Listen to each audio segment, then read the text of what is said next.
not, because the truth is there are some lies that we tell ourselves that the only reason we continue to tell ourselves those things is we've been fed them since we were young, right? So not everything, like I'm just constantly lying to myself. Sometimes it's a lie of the culture or something that you've been told by your parents that isn't true, but you only ever heard it. Nobody's ever challenged it before, and so therefore you just kind of have gone and you need to have your open. Somebody needs to challenge your way of thinking.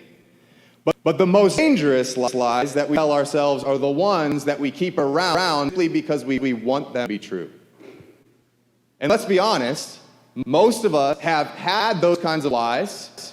And we've told ourselves we like them and we want to keep them around even when we've had an inkling that maybe, just maybe, they're not right.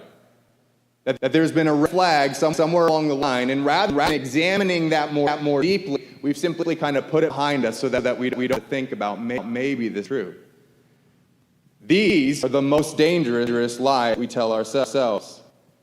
In 2 Timothy, the Apostle Paul, he's writing this letter to a young pastor named Timothy, and this is believed to be Paul's very last writing that we have in the New Testament. He knows he's going to die.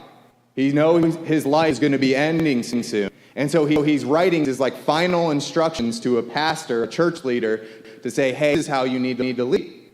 And when he's writing this, he's trying to encourage Timothy to be faithful to the Word of God and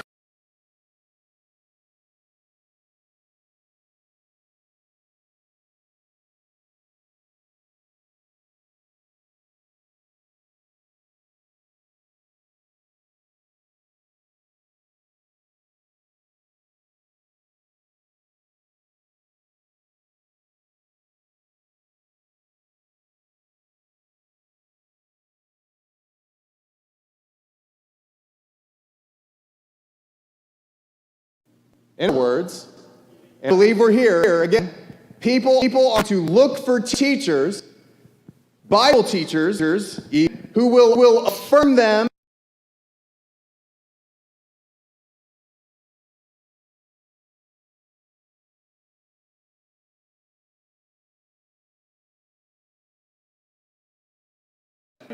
like Christians. We tend to go after the false teacher. But what's interesting about this passage is that the onus is not placed on the teacher, but on you. He says, you're the ones who will follow your desires off to these false teachers who will tell you what you want to hear. And what we're doing in this series is we're looking at hearts and saying, am I just being gullible and self-deceived here, or am I open to truth? Am I willing to hear the things that are being spoken from the scripts, or am I just going to continue on my own way, smile at what the priest says, and then just go do my thing? Reap the results, which is pain, which is suffering, which is destruction. I want you to know right out of the gate in this series that the tough truth is always better than a comforting one.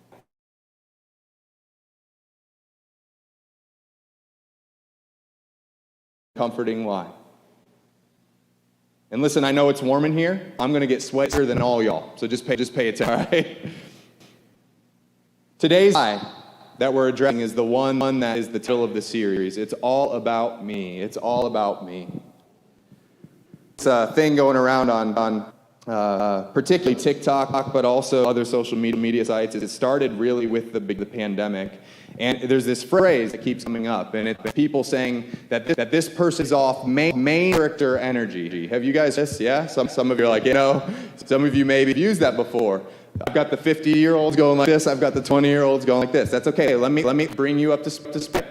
Main character energy. Basically, what this is, it's saying that this person in this video and what you're seeing on screen, they look like they're the main character as if they were in a book or a movie that was about their life. Or some people will say it about themselves, right? They're referring to themselves as the main character, and this whole world is basically revolving around just like it would in a movie, right? And so they think they're the protagonist, think that they're the hero, and sometimes it can be used in a negative way. If you say someone's a main character, sometimes that they're very selfish and heated, and they think the world revolves around them, and we don't want that. Of course, unless it's us that we're talking about, and then we like it, right? And sometimes it's meant in a positive way. They're saying this person's living their life. Like they're really out there doing their thing. They're the main character of their story. But the problem is that no matter how you say it, whether you think it's positive or negative, it's just not true. They say something that maybe nobody's ever said to you before. You are not the main character of your story. You're not. There's only one hero, one protagonist. There's one main character, and his name is Jesus. It's not you. You haven't been around long enough. And so the goal today, as we talk about me, is to see things. First of all, we need to understand self-centeredness is the solution. It's the problem.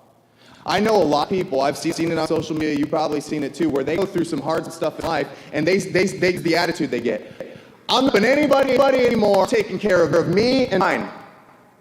And my thought is that's exactly the problem. You're going to ruin your life trying to fix your life. That's not it. You don't take time for self-care or for rest or feeling. Even Jesus did. But turning inward is like the inward-facing toenail that becomes infected. Nails grow out. Nothing. It's bad. They go in.